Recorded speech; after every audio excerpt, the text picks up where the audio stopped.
दोस्तों welcome to our channel. तो आज हमारा टारगेट डे 14 और आई होप कि आप लोगों ने लास्ट टारगेट को बेहतरीन तरीके से अचीव कर लिया होगा। और अगर आपने नहीं अचीव किया है तो भी टेंशन मत लीजिए, इस टारगेट में आप उन चीजों को बहुत ही आसानी से कवर कर सकते हैं, क्योंकि इस बार साइंस के 2 चैप्टर नहीं बल्कि एक ही चैप्टर दिया गया है। अच्छा, इस चीज को खत्म करते हैं और एक मोस्ट इंपोर्टेंट टॉपिक की बात करते हैं। कुछ स्टूडेंट्स कह रहे हैं कि भैया मेरे अभी जो है 40 नंबर ही बन रहे हैं, तो क्या भैया मेरा सिलेक्शन नहीं होगा? तो टेंशन क्यों ले रहा है भाई? 70% सिलेबस अभी आप लोगों का हुआ है। 70%, लगभग 30% के आसपास सिलेबस जो बचा हुआ है, या 30 या 20% सिलेबस जो बचा हुआ है, जैसे ही आप उसको कवर करेंगे तो आप ये मान के चलिए कि आप बड़े ही आसानी से 50 से 60 के बीच में स्कोर करना शुरू कर देंगे। और जितना आप रिवीजन करते जाएंगे उतने ज्यादा मार्क्स आपके बढ़ते चले जाएंगे। जो टिप्स एंड ट्रिक्स आप लोगों को बताई गई हैं टेस्ट सीरीज से पहले किस तरीके से चीजों को करना है, उन टिप्स एंड ट्रिक्स को आप अगर फॉलो करते हैं, जिन लोगों ने इस बार भी फॉलो की होंगी, तो निश्चित तौर से उनके मार्क्स इंप्रूवमेंट और रैंक इंप्रूवमेंट दिखा ही होगा। तो गाइस टेंशन लेने की जरूरत नहीं है, प्री आपका हो रहा है। मैं इस चीज को प्रॉमिस कर रहा हूं, जिसने जी जान लगा के बेहतरीन तरीके से टारगेट्स को अचीव किया होगा, उस बच्चे का प्री कोई नहीं रोक पाएगा। बड़ी ही आसानी से उस बच्चे का प्री निकल जाएगा। तो टेंशन लेने की जरूरत नहीं है, आप बेहतरीन तरीके से लगे रहिए। अपनी तैयारी को जिस तरीके से आप कर रहे हैं उस तरीके से आप जी जान लगा के करते रहिए। ये जो आप लोगों को इस समय पे ज्यादा टारगेट दिए गए, ये इसलिए भी दिए गए कि अब आप लोगों की हैबिट बन जाए ज्यादा मेहनत करने की, क्योंकि पेपर पास में आ रहा है। अगर आपकी हैबिट बन गई ज्यादा मेहनत करने की, ज्यादा चीजों को कवर करने की, तो ये निश्चित तौर से आप लोगों को एग्जाम में बहुत ज्यादा फायदा दिलवाने वाली है। तो गाइस घबराइए नहीं, टारगेट्स अचीव हो जाएंगे। लगभग 5 से 6 टारगेट और आएंगे, लगभग 6 टारगेट तो आएंगे ही आएंगे। और उन 6 टारगेट के अंदर आपका मैक्सिमम सिलेबस कवर हो जाएगा। और उसके बाद भी अगर हमें लगता है कि हाँ भैया ये चीज रह गई, ये चीज रह गई, तो उन सारी की सारी चीजों को हम लोग कवर कराने की पूरी कोशिश करेंगे।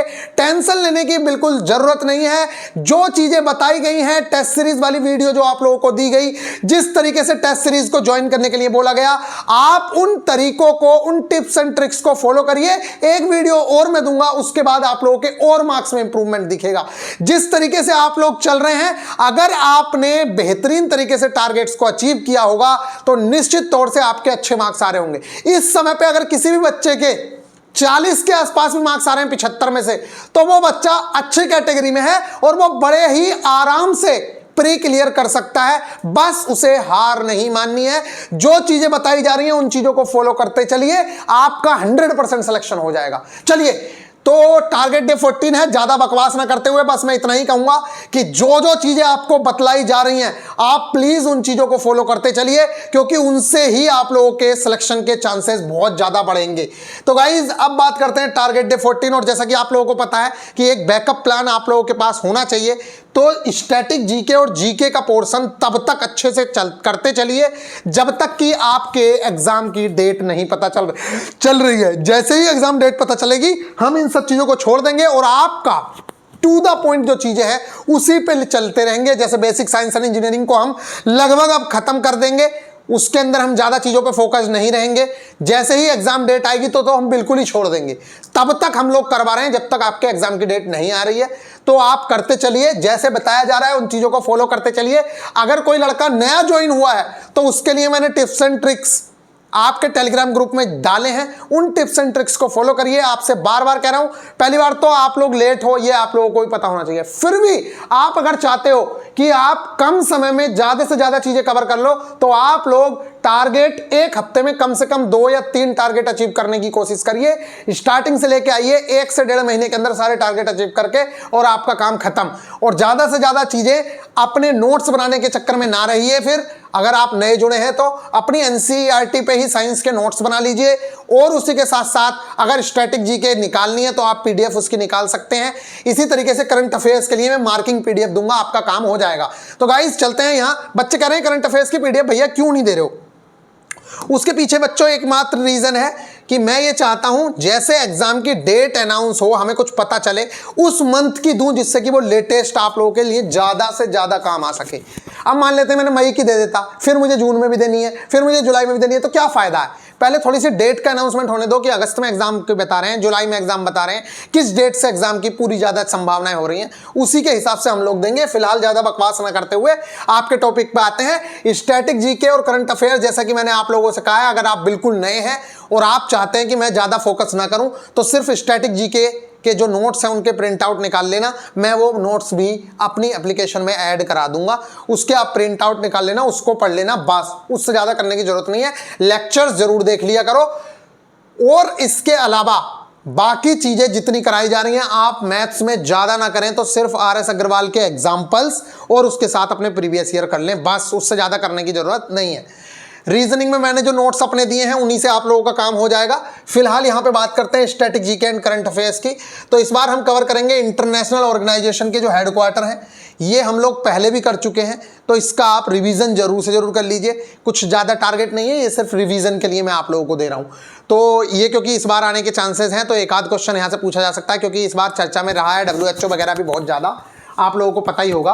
नेक्स्ट अगर मैं बात करूं तो राष्ट्रीय खेल एवं खिलाड़ियों की संख्या, आप लोगों ने सुना होगा, कई बार पूछ लेता है कि आप बताइए श्रीलंका का राष्ट्रीय खेल क्या है, यह पूछ लेता है अमेरिका का राष्ट्रीय खेल क्या है और उस खेल में खिलाड़ियों की संख्या क्या है।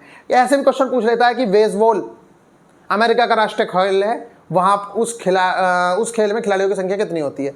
इस टाइप के क्वेश्चन पूछे जा सकते हैं, जैसे क्रिकेट में कितनी होती है, फुटबॉल में कितनी होती है, वॉलीबॉल में कितनी होती है। तो इसको याद करने का एक ट्रिक है कि आप इस तरीके से कर सकते हैं, जैसे 11 जिनमें होती है उन्हें एक जगह लिख लो, 1 या 2 जिनमें होती है, जैसे टेनिस है, बैडमिंटन है, 1 या 2 जिनमें होती है उन्हें एक जगह लिख लो। इस तरीके से अगर आप लिखते हैं तो आपका काम हो जाएगा, बहुत आसानी से याद हो जाते हैं। और जैसे एक ओड नंबर आएगा 15 रग्बी फुटबॉल का या किसी का जो भी हो, उसको अलग कर लीजिए। इस तरीके से अगर आप कर लेते हैं तो आपको बहुत आसानी से याद हो जाएंगे। तो गाइज ये हो गया। नेक्स्ट है हमारे पास ओल्ड इंपोर्टेंट बुक्स। देखिए ये जो ओल्ड इंपोर्टेंट बुक्स का मैं लेक्चर आप लोगों को दूंगा, उस लेक्चर को आप जरूर से जरूर कवर करिएगा।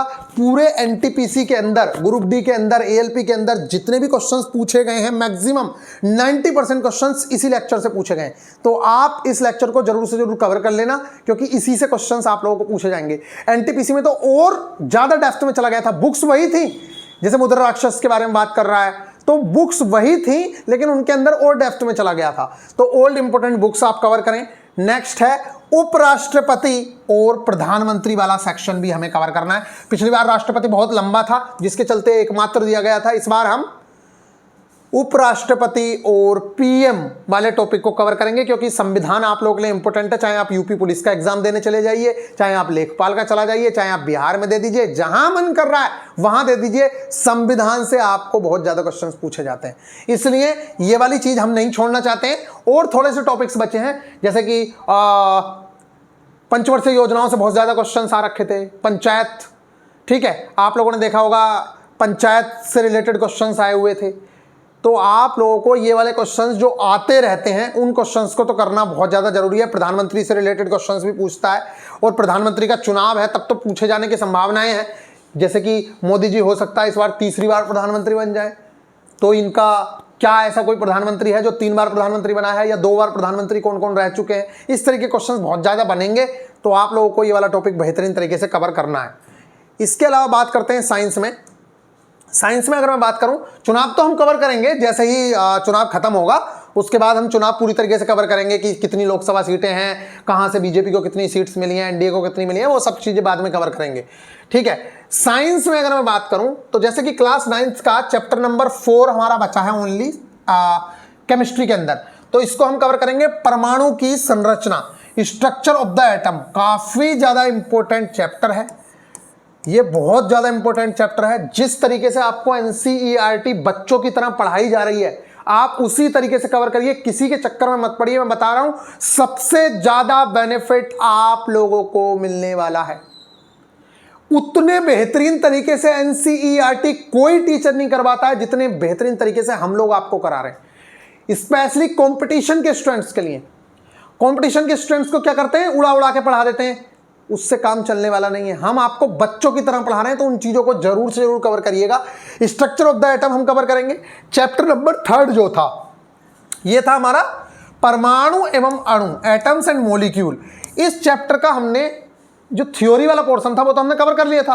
हमारे पास जो पोर्शन बचता है इसका वो वाला पोर्शन बच रहा था कि हमें इसके प्रीवियस ईयर या क्वेश्चंस नहीं कर पाए थे, तो इसके प्रीवियस ईयर एग्जाम्पलर क्वेश्चंस वो आप जरूर से जरूर कर लें।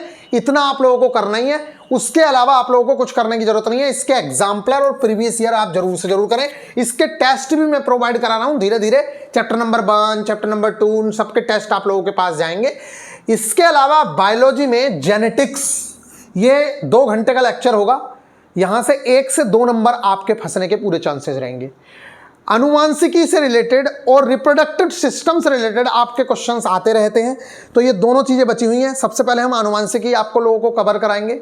अगर इसी हफ्ते टाइम मिल गया तो आपको रिप्रोडक्टिव सिस्टम भी डलवा देंगे, otherwise reproductive system next time आप लोगों को कराया जाएगा। बहुत ही ज्यादा क्वेश्चंस पूछे जाते हैं। ये हमारा हो गया साइंस का टारगेट। अब हम बात करते हैं मैथ्स में। तो मैथ्स में जैसे कि मेंसुरेशन हमने कवर किया, अब कुछ बच्चों ने क्या किया होगा, मेंसुरेशन तो उनकी कवर हो गई होगी लेकिन रिवीजन उनका बचा होगा। तो आप इस हफ्ते मेंसुरेशन का रिवीजन कर लीजिए। सारे फॉर्मूलाज याद करना थोड़ा सा डिफिकल्ट टास्क हो सकता है अगर आपके पहले से कॉन्सेप्ट क्लियर नहीं है तो। हम लोगों के तो कॉन्सेप्ट क्लियर है तो हमें तो याद करने की उतनी जरूरत नहीं थी, लेकिन अगर आप लोगों के कॉन्सेप्ट्स क्लियर नहीं है तो आप लोगों को याद करने की जरूरत पड़ेगी। उनको लिख लीजिए, समझ लीजिए कि कैसे सरफेस टेंशन को, वो सरफेस टेंशन कह रहे हो, कैसे पूरा सरफेस कुल पृष्ठ क्षेत्रफल किस लिए इसके अंदर ये आया है, अगर संपूर्ण पृष्ठ क्षेत्रफल निकाला है तो ये क्यों है। मतलब ये सारी चीज़ें आप लोगों को पता होनी चाहिए कि आयतन में हमने हाइट को मेंशन किया है, बस बाकी क्षेत्रफल से ही गुणा की है। अगर ये आप बेसिक भी समझ गए ना तो आप लोगों का काम हो जाएगा। तो इसका आप लोग फॉर्मूले का रिवीजन कर लीजिए और अपने प्रीवियस ईयर क्वेश्चन सिर्फ देख लीजिए। बाकी तो आपने जो 7 घंटे लेक्चर देखा है उसी के अंदर सब कुछ हो जाएगा, लेकिन देख लीजिए प्रीवियस में कैसे क्वेश्चंस आए हैं। सारे क्वेश्चंस करने की कोई जरूरत नहीं है। मोस्ट इंपोर्टेंट चैप्टर हमारा आ गया है टाइम एंड डिस्टेंस। यहां से 1 से 2 नंबर यहां और 1 से 2 नंबर ट्रेन के, ठीक है, ये क्वेश्चंस आते हैं। ओवरऑल इन दोनों चैप्टर्स का 2 से 3 नंबर का वेटेज है, तो आप ये मान के चलिए कि 2 से 3 नंबर आप लोगों के यहां से श्योर होंगे। तो टाइम एंड डिस्टेंस हम कवर करेंगे पहले, और उसके बाद फ्री टाइम में आप मेंसुरेशन का रिवीजन करेंगे, और फिर अगर हमारे पास टाइम बचता है तो हम प्रॉब्लम्स ऑन ट्रेन्स चैप्टर को कवर करेंगे। मैं आप लोगों से बार बार कह रहा हूं, घबराइए नहीं, टाइम नहीं बचेगा तो नेक्स्ट टारगेट में ले लेंगे, कोई टेंशन की जरूरत नहीं है। लेकिन आप पूरा अपने इफर्ट डालने की कोशिश करिए, जी जान लगाइए, बाकी जो होगा वो देखा जाएगा।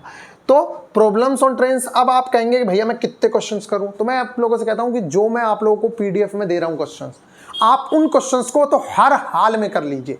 इसके अलावा आपने लेक्चर देख लिया है, ये 2 चीजें आप लोगों के लिए मोर देन इनफ है। लेकिन मेरे प्रीवियस में कैसे क्वेश्चंस आते रहे हैं उसको मैं पलट के देखूंगा। हर क्वेश्चन को करने की जरूरत नहीं है, क्योंकि जो आपने एग्जांपल्स जो मैंने आप लोगों को दिए हैं वो, और जो आपने लेक्चर्स देखे हैं वो, उन दोनों को देखने के बाद आपके प्रीवियस ईयर के 80 से 90% क्वेश्चन ऑटोमेटिकली बन जाएंगे। तो उन क्वेश्चंस को करने की जरूरत नहीं है, सिर्फ देखने की जरूरत है। बाकी जो 10% क्वेश्चंस डिफरेंट दिखे उनको करने की जरूरत है या उनको नोट करने की जरूरत है। तो इतना आप लोग जरूर से जरूर करें। नेक्स्ट अगर मैं बात करूं रीजनिंग में, तो रीजनिंग में वैसे मेरा मन तो ये था कि देखिए वेन डायग्राम वैसे मैंने डाला है, लेकिन बाद में मेरे दिमाग में आया, पहले तो मैं ये सोच रहा था कि वेन डायग्राम और कुछ छोटे छोटे जो चैप्टर हैं उनको डाल दो, लेकिन फिर मेरे दिमाग में आया कि क्यों ना जिन चीज़ों में बच्चे कंफ्यूज हो रहे हैं, बच्चे कह रहे हैं कि भैया मेरे टेस्ट में इसमें मार्क्स कट रहे हैं, ये वाला चैप्टर करा दो, तो मेरे मन में आया है कि पहले मैं statement assumption, cause and effect और कोर्स ऑफ एक्शन, और इसके बाद स्टेटमेंट एंड कंक्लूजन, ठीक है, ये जो चैप्टर्स हैं पहले मैं इन्हें कवर करा दूं। तो 1-1 घंटे का एक चैप्टर है। वैसे तो मैं सच बताऊं ना 5-5 मिनट का चैप्टर है, बस आप लोगों को इसकी डिफिनेशन समझ आनी चाहिए कि कंक्लूजन में हमें क्या करना होता है, अजम्पशन में हमें क्या करना होता है, कोज एंड इफेक्ट में क्या करना होता है। बस आपको इतना समझ आ गया ना, तब भी आप लोगों का काम हो जाएगा। इसका लेक्चर मेरा भी है, मैं भी लेक्चर अपना सेंड करूंगा, आप लोगों को समझ आएगा। लेकिन ये लेक्चर्स बाद में हो सकता है ना मिले आपको उस लेवल के जिस लेवल के मैं आपको कराना चाह रहा हूं, तो आप लोग इस चीज को पहले कवर कर लें। वेन डायग्राम तो बहुत इजी चैप्टर है, उसको तो करवा ही देंगे। तो सबसे पहले मैं ये कवर कराऊंगा, फिर उसके बाद आप लोगों को वेन डायग्राम कवर कराऊंगा।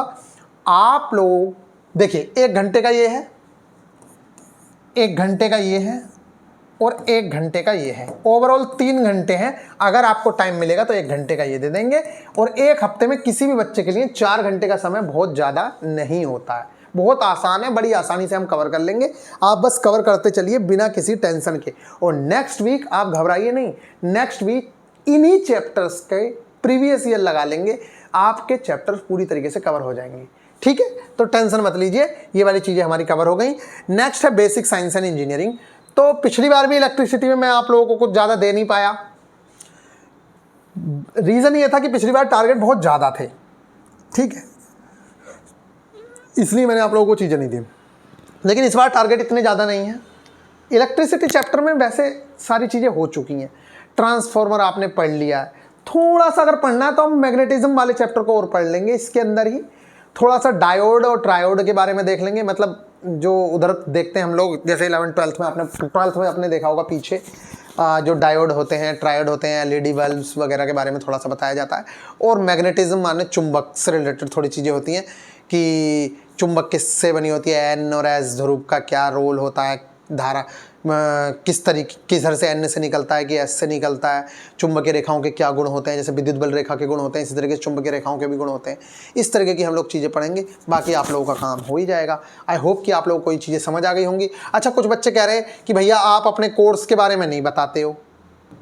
मैं आजकल कोर्स के बारे में इसलिए भी नहीं बता रहा हूँ क्योंकि मेरा मानना ये हो रहा है, देखो आप करना चाहो तो कर लो, कोई इशू नहीं है, लेकिन 400 रुपये में है वैसे वो इस समय। अगर आप करना भी चाहेंगे तो 400 रुपये में आप यूज़ कर सकते हैं उसको। लेकिन मेरा मानना हो रहा है कि अगर अगस्त में पेपर है तब तो आपको बहुत यूज़फुल होगा, लेकिन अगर जून जुलाई में पेपर होगा तब आप लोगों के लिए उतना यूज़फुल नहीं है। लेकिन फिर भी आप लोगों को पहले से ज्वाइन हो जाना था तो इसका पूरे कोर्स का बहुत ज़्यादा लुत्फ़ उठा पाते।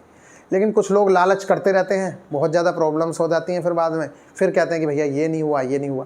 चलिए मिलेंगे नेक्स्ट वीडियो में, ख्याल रखिएगा।